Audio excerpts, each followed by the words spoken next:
niño con problemas de conducta, agresivo, violento, torpe, perjudicó al grupo, la profesora tuvo que intervenir, tuvieron que llamar a dirección, que el niño debería saber, por ejemplo, respetar turno. Y en realidad esto es algo que se aprende.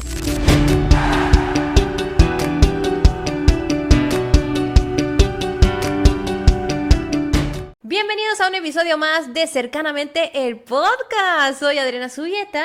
Soy Naira Portillo, parte del equipo de Cercanamente. Y hoy vamos a hablar de un tema problemático, o sea, problemas de conducta. El día a día de una profe y de una familia. Un problema súper complejo y que causa bastante malestar, ya sea a los profesores, ya sea al ambiente familiar y sobre todo al niño. Pero problemas de conducta es todo lo que nos trae malestar al adulto, o realmente qué consideramos un problema de conducta en un niño que puede despertar algunas alertas en nosotros. Claro, para que vayamos entendiendo primero qué es, ¿no? Como la idea principal, es una conducta social que el niño está emitiendo de una forma muy persistente, muy frecuente, muy intensa, de acuerdo en un ambiente en el que está, por ejemplo en el colegio, en la casa de los abuelos, que no le está permitiendo adaptarse o no le está permitiendo gestionar de una forma en la que va a poder desarrollarse de forma tranquila, ¿no? Me gustaría que tomemos en cuenta estas palabras que tú decías: intensidad, frecuencia y la duración. Y la duración. Cuando hablamos de intensidad, ¿a qué nos referimos en un problema de conducta? Por ejemplo, que le decimos al niño, no puedes hacer tal cosa, o el tiempo de pantalla terminó, y el niño empieza inmediatamente a gritar, ¿no? O sea, es como que yo marco el límite y el niño automáticamente tira un grito o me tira algo, ¿no? O pega al compañero, o sea, es inmediato. Por ejemplo, un niño cuando se le dice, ok, terminó tu tiempo de pantalla, yo le puedo decir, y él puede llorar, un niño puede gritar, o puede, pero lo que estaría desmedido en cuanto a intensidad sería que me lo tire el iPad, me lo lance el celular. Sí, he tenido, por ejemplo, niños en consulta que su tolerancia a la frustración es 0, y es cuando marcan el límite lo arrojan a la piscina, ¿no? Lo arrojan al agua, a la ducha, o sea, llegan a ese nivel, ¿no? De tolerancia 0 y inmediatamente. Entonces, en ese tipo de casos ya hablamos cuando, ok, ya realmente es un problema de conducta, y no es tanto, porque hay también etapas, parte del desarrollo, ¿no? La dificultad para gestionar su emoción, o sea, es parte de, pero cuando ya hablamos es cuando es muy frecuente, muy intenso, y también, bueno, cuando ya se presenta por reiteradas ocasiones también. Entonces hablemos de la frecuencia. Exacto, es decir, por ejemplo, no sería lo normal, lo esperado, que un niño, bueno, se moleste, se enoje, se frustre cuando le marcamos el límite. Una vez a la semana, 2, quizás lo normal. Pero si yo cada vez que le marco un límite se molesta, me tira el iPad, me lo quiere tirar a la piscina, 3, 5, 10 veces al día, todos los días, ¿no? O todos los días hay llamadas de atención de la profesora, entonces ya es muy, muy frecuente. Muy reiterativo. Y la duración, porque claro, puede ser algo muy intenso, pero realmente en un niño de 2 años, por ejemplo, es como que quiere gelatina y no hay gelatina. O no del color que quiere, por ejemplo, ¿no? Le das la rojo y ella quería la verde, o sea, más o menos. Y llora un montón, pero de repente le digo, vamos a jugar con tus muñecos. Y, bueno, está bien. Claro, logra adaptarse, ese es el punto, ¿no? O sea, es tan persistente en esa idea de, no, yo quiero esto, y quiero esto, y quiero esto, y tratamos ahí de negociar, ¿no? Tratamos ahí de proponer otras opciones, pero es como tan rígido, tan persistente en ese momento, que para el niño es muy cerrada la idea, ¿no? Es como, no, yo quiero esto, y no me das esto, y no me das esto, o sea, es muy, pero eso también dura mucho, ¿no? Porque si no hablamos de un problema de conducta, ¿no? El niño logra adaptarse justamente de, no, mira, hay este otro, ¿no? ¿O qué te parece que hagamos esto y luego nos toca esto? Y el niño, ok. O sea, logramos ahí negociar, ¿no? Entonces, por eso la duración es mucho menos. Va a durar quizás el berrinche 3 minutos, 5 minutos, ¿no? Pero cuando hablamos de un problema de conducta puede durar 15, 30, 1 hora, ¿no? Entonces, imagínate que eso pasa en el colegio. O sea, 1 hora el niño haciendo en el piso, ¿no? Golpeando al compañero, queriendo arrancar cosas. Entonces se perdió la clase, perjudicó al grupo, la profesora tuvo que intervenir, tuvieron que llamar a dirección, tuvo que venir el papá. Entonces, es una situación muy compleja. Es expulsado del colegio. Exacto. O sea, llega un punto, es interesante cómo a veces, sí, los colegios, ¿no? Buscan, no sé si todos, pero buscan estas medidas, ¿no? De, ok, empezamos con llamadas a los papás, ¿no? o apoyo de maestra sombra, ¿no? De maestras de integración, pero a veces llega un punto donde ya no es nada controlable que llega a la expulsión, ¿no? Que es lo que obviamente uno menos espera, pero es cuando un punto muy severo. Entonces, teniendo claro la intensidad, la frecuencia y la duración, hay que considerar también la edad en la que se encuentran nuestros niños. Sí, totalmente. Pero cuando yo digo, mi hijo tiene un problema de conducta y no es algo aislado, ¿cuándo? Un ejemplo. Ok, un punto clave ahí, entendamos que estas conductas que el niño empieza a desarrollar, a gestionar, son desadaptativas, ¿no? En el contexto en el que está. Claro. Por ejemplo, que el niño no sabe que para entrar al curso tiene que hacer una fila e inmediatamente se mete, ¿no? Entonces, claro, el niño no ha desarrollado esa habilidad. Le falta una habilidad. Exacto. Entonces, el niño directamente se va a meter a la fila, va a interferir, va a ser una situación totalmente compleja para la profe, para los compañeros, para el niño también. Entonces, son conductas no adaptativas, no se está adaptando a este contexto de, bueno, fui el último en llegar, me toca ir para atrás, ¿bien? Actuar en coherencia con el entorno. Exacto, porque, por ejemplo, otro... entender normas sociales. Totalmente, o por ejemplo, no puedes gritar en el aula, pero si estás en un partido de fútbol, ¿no? O en un concierto, puedes gritar a todo dar, ¿no? Pero en el aula o en un examen tenemos que guardar más silencio. Entonces el niño va autorregulando y adaptándose de acuerdo al contexto en el que está. Los niños van aprendiendo estas normas sociales acompañados de los papás. Muchas veces eso es tarea un poco del preescolar, ¿no? Enseñarles que vamos a hacer fila, respeta a tu compañero, levanta la mano.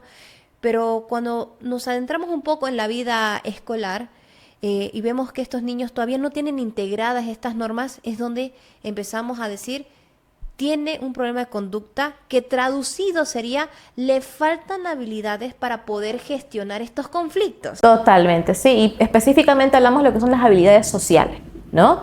Si bien el contexto escolar, por ejemplo, que es ahí donde las profes ayudan un montón, o el contexto en sí, no solamente son habilidades académicas, ¿no? No es solamente aprender matemáticas, ¿no? Literatura, escribir, obviamente ese es como el objetivo, ¿no?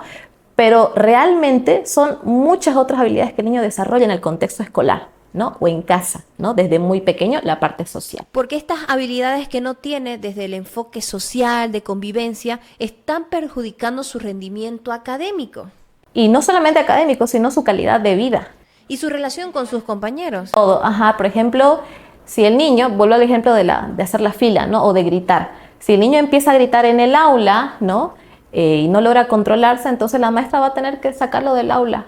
Eso le va a impedir formar parte del grupo, asistir a las clases, aprender nuevos contenidos, tener amigos. Entonces se pierde un montón de oportunidades el niño ahí. Estoy pensando en lo siguiente, ¿ok? Si ahora entiendo que esto que yo he catalogado, etiquetado como un niño con problemas de conducta, agresivo, violento, torpe, intruso, metiche, flojo o todo lo que puedan decir de él, la solución para esto y la manera en que yo pueda tener mucha más empatía con este niño es decir, este niño necesita el apoyo de que alguien le enseñe estas habilidades. Sí, totalmente. Y ahí hay que partir nuevamente de desmitificar quizás un mito, ¿no? De que el niño nace con esto, ¿no? Como que no es que el niño debería saber, por ejemplo, respetar turno, debería saber pedir. Y en realidad esto es algo que se aprende, requiere muchos ensayos. Y no solamente es tarea de los profesores, por si acaso, ¿no? En realidad la primera tarea ahí la cumplen los papás, ¿no? Desde la edad de los 2 años, desde el momento en el que nacen, o sea, todas esas etapas son habilidades que el niño está desarrollando, que está aprendiendo. Se va a equivocar, no le va a salir a la primera, ¿no? Pero es justamente un ensayo y error constante, ¿no? Tener una intención como familias, como educadores, de aprovechar estos momentos cotidianos, de hacer una pausa y decir, mira, ella llegó primero, este es tuyo y este es de ella, antes de que empiecen estos conflictos a escalar. Por lo general, porque a veces nos estamos tomando un cafecito y están los chicos jugando, saltando, felices, pero de repente ocurre algo y no puedo actuar en ese momento preciso, pero necesito yo tomarme el tiempo para poder decirle, traducirle la situación y explicarle lo que ocurrió. Sí, ¿qué pasa, no? Cuando hablamos nuevamente de una habilidad, ¿no? Que no está desarrollando y son un montón, ¿no? Pueden ser un tema de comunicación, un tema de seguir reglas, instrucciones, ¿no? Entonces ahí hay que ver, ok, ¿cuál es la que a mi niño o a mi estudiante, ¿no? le está costando? Y yo soy justamente su traductor, en este caso a nivel emocional, ¿no?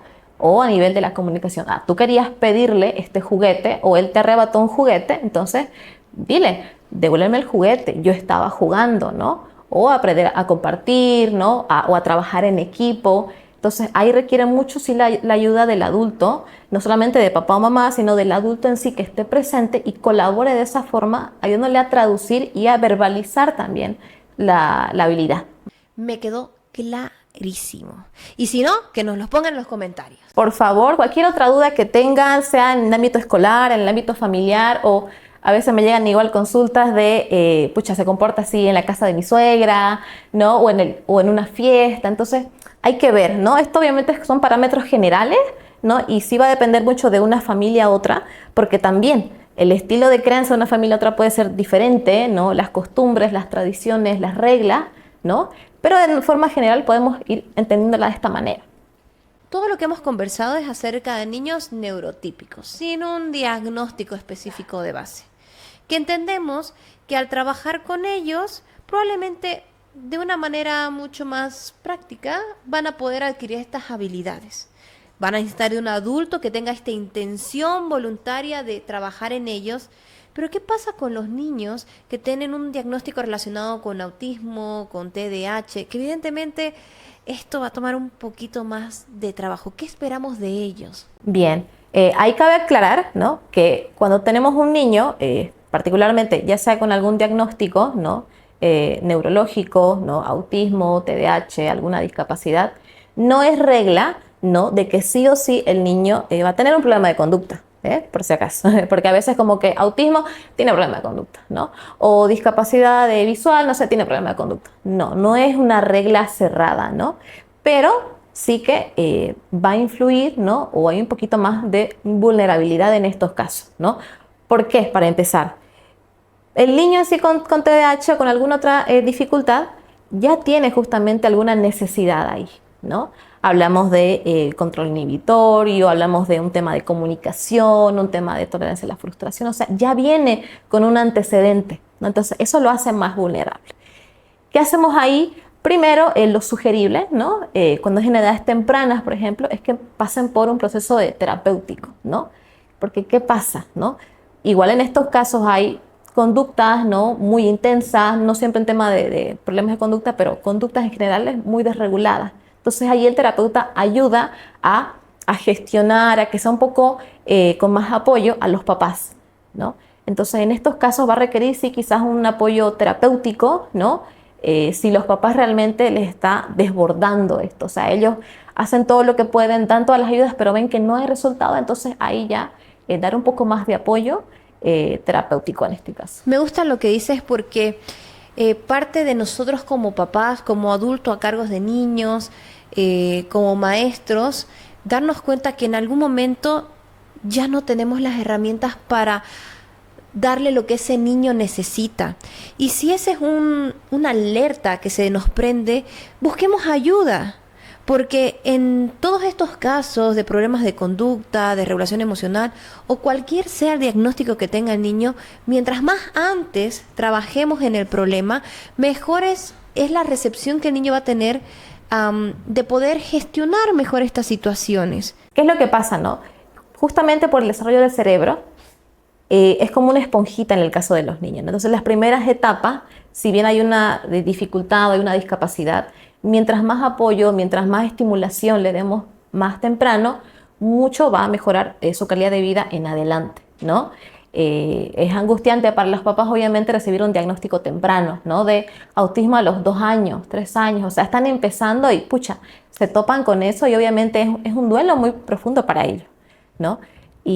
Pero el dar este apoyo de forma temprana, si bien puede ser un autismo muy severo, ¿no? o una discapacidad muy compleja, el darles los apoyos necesarios, va a hacer que quizás a los 7, 8, 9 años logren tener amigos, logren entrar al colegio, logren verbalizar, comunicar, manejar sus emociones. Entonces va a ser un cambio rotundo mientras más antes demos el apoyo, ¿no? Porque no nos olvidemos, se vale equivocar y se vale también decir necesito ayuda, ¿no? Incluso para los papás. Nadie es perfecto y mucho menos papá o mamá que está también aprendiendo en esta etapa.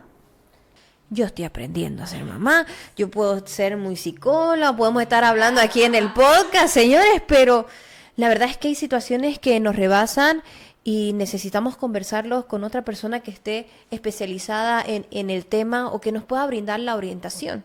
Y estoy muy contenta que nos hayamos animado a hacer este podcast porque también este tipo de espacios permiten a ustedes como familia, como maestros, tener la información un poquito más digerida para acompañarlos en el día, pero sobre todo chancecitos de aprender y tener experiencias o ejemplos que van muy en lo cotidiano, en la vida de ser papás o de estar atendiendo un aula como maestro. Personalmente a mí como terapeuta, por ejemplo, me toca ver mucho eso, ¿no? Ver justamente el lado también de cómo afecta a nivel emocional a los papás, ¿no? Si bien somos psicólogas dedicadas al área infantil, no quiere decir que nos dedicamos solamente a trabajar con los niños, trabajamos con la familia, ¿no? Entonces trabajamos también con a veces el duelo del papá, con el malestar del papá, ¿no? Y se vale justamente, se vale fallar, se vale equivocar, se vale pedir ayuda, se vale, pucha, esta vez le grité y no es que como castigarlo más al padre por eso, sino más bien alentarlo y demostrar de que somos un referente, podemos ser un apoyo también para ellos para, obviamente, mejorar la calidad de vida, no solamente de sus hijos, sino también del ambiente familiar. Entonces, el niño lo que está aprendiendo es a conseguirlo de esa manera.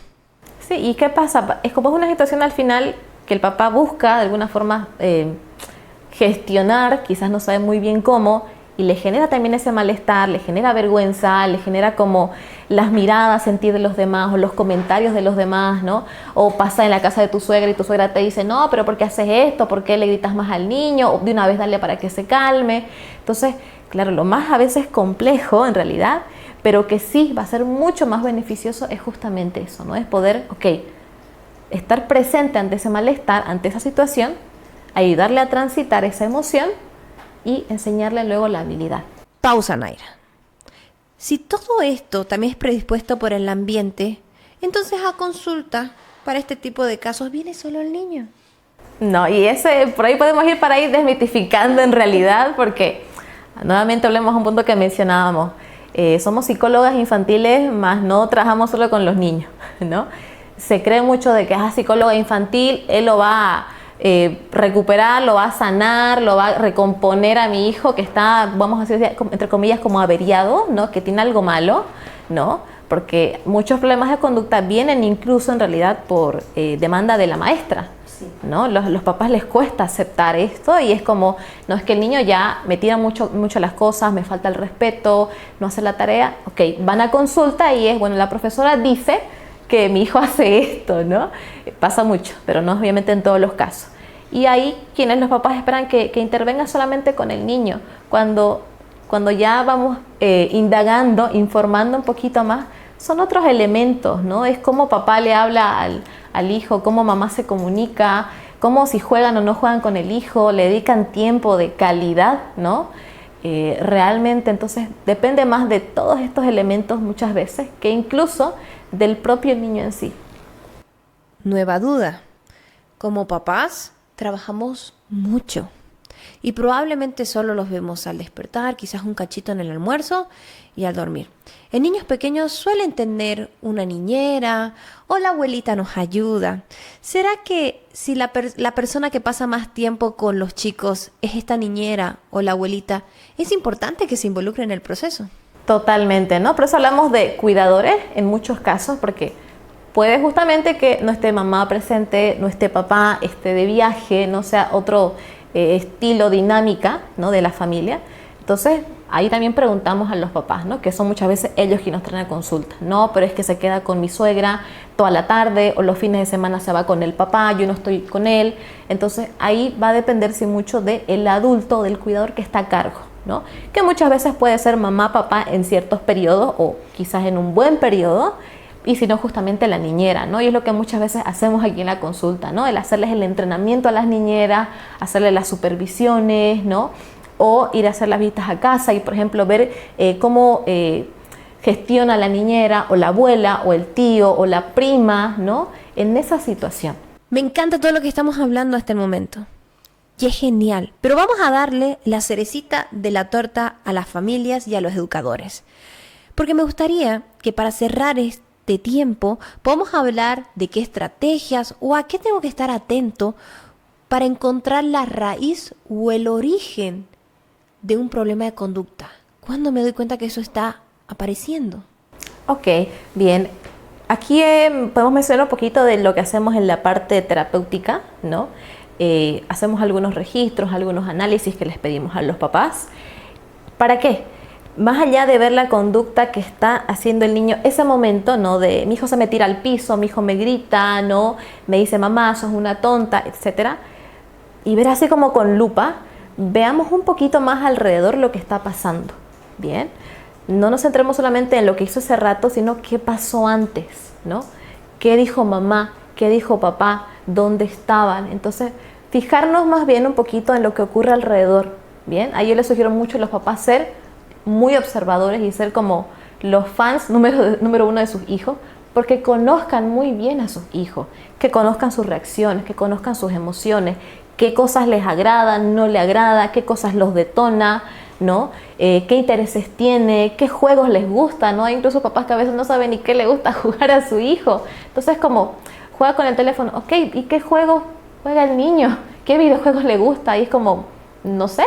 Entonces, como realmente involucrarnos en la crianza, ¿no? Ver qué estilo de crianza estoy yo tratando de forjar o de formar en mi familia, ¿no? Si es una crianza más basada en el castigo, más basada en el chantaje, ¿no? En los gritos, ¿no? En tengo que hablarte fuerte y gritarte para que me escuches, ¿no? O más del lado permisivo de, bueno, haz lo que tú quieras o prefieras, pero no soy yo la mala, ¿no? O un estilo de crianza mucho más asertivo y respetuoso, pero a la vez flexible, ¿no?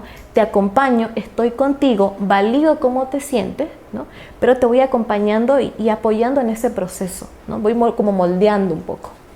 Entonces hablamos de que tenemos gran parte de la responsabilidad en esto y que el cambio que vamos a crear en nosotros es de tener una conciencia familiar, una conciencia de todos los miembros de la familia y de entender de que cada uno reacciona de diferentes maneras y en muchos casos, como familias decimos, se parece mucho a mí. Sí. Ahí viene por ahí.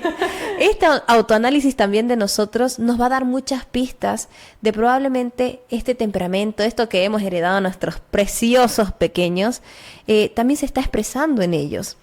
Entonces, en vez de llenarnos de culpa como papás y decir, ay, soy un mal padre porque, bueno, estoy muy cansado y le doy por último el celular para que se calme, sino que más bien asumamos que hasta ahora hemos hecho lo que hemos podido con las herramientas que tenemos, pero que hay varias cosas que podemos hacer cambio, que va a cultivar estas habilidades de nuestros pequeños para no llegar a este extremo de que los niños empiecen a ser etiquetados con adjetivos como que es agresivo, es torpe, nadie quiere estar con él, que lo aíslen socialmente, sino que qué alegría que esta solución también esté en nosotros, que haciendo una intervención activa, presente, y que en estos tiempos que nos queda, en el momento de llegar a casa, podemos prestar atención, jugar con ellos, pasar por la calle de la amargura las veces que sean necesarias y responder de una manera diferente.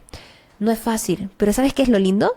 Que cada vez más son más papás que te miran y dicen, dale hermano, tú puedes, estamos pasando por lo mismo. Y yo al menos he sentido eso. El tener una comunidad, ¿no? Y una red de apoyo, eso es súper importante, ¿no? Lo lindo, creo, ahora de estas generaciones de papás, ¿no? Es justamente eso, el poder abrirnos y darnos cuenta de, más allá de, bueno, a mí me criaron en base al castigo, al chicote, y ahí quedó, sino de más bien cambiar este chip, ¿no? Y darnos cuenta de que sí, podemos hacer un cambio, de que no porque mi hijo se tira al piso, llore, grite, va a ser así toda la vida. podemos enmendar, podemos mejorar, ¿no? Es difícil sí a veces aceptar, ¿no? Como si yo me tengo que involucrar o sí, tal vez yo aquí fallé, pero podemos mejorar, ¿no? Y más aún tenemos una red de apoyo, ¿no? Una comunidad, personas que nos alientan ahí y nos motivan más bien a seguir. Y esto seguramente ha quedado un poquito por ahí porque es más profundo. Queda un montón, o falta un montón por ver. Y en muchos casos, cuando ustedes sientan que las herramientas que tienen en este momento no son suficientes, busquen ayuda.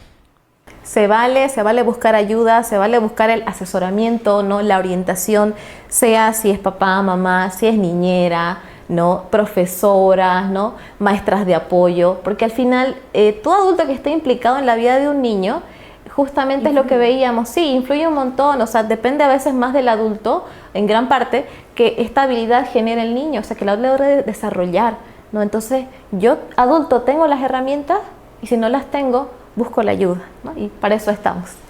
En Cercanamente vamos a sacar talleres específicamente para abordar estas temáticas porque es el pan de cada día. Así que muy atentos porque muy aparte de este precioso episodio, se vienen materiales, se vienen cápsulas, se vienen talleres, capacitaciones. Se viene un montón de cosas porque al final es eso, es lo que vemos todos los días, nosotros en consulta lo vemos, viene por una necesidad escolar o por un tema social que no tiene amigos, pero a veces es otra la raíz, ¿no? Entonces al final caemos en lo mismo y bueno, qué mejor poderle darles más herramientas y más opciones a las familias de poder acceder a esta información y que lo practiquen en su vida y en su estilo de crianza. Así que atentos a nuestras redes sociales, recuerden suscribirse a nuestro canal de Cercanamente y seguirnos por nuestras redes, porque ahí van a estar al tanto de todas las novedades. Esto ha sido Cercanamente el podcast. ¡Nos vemos! ¡Chao, chao!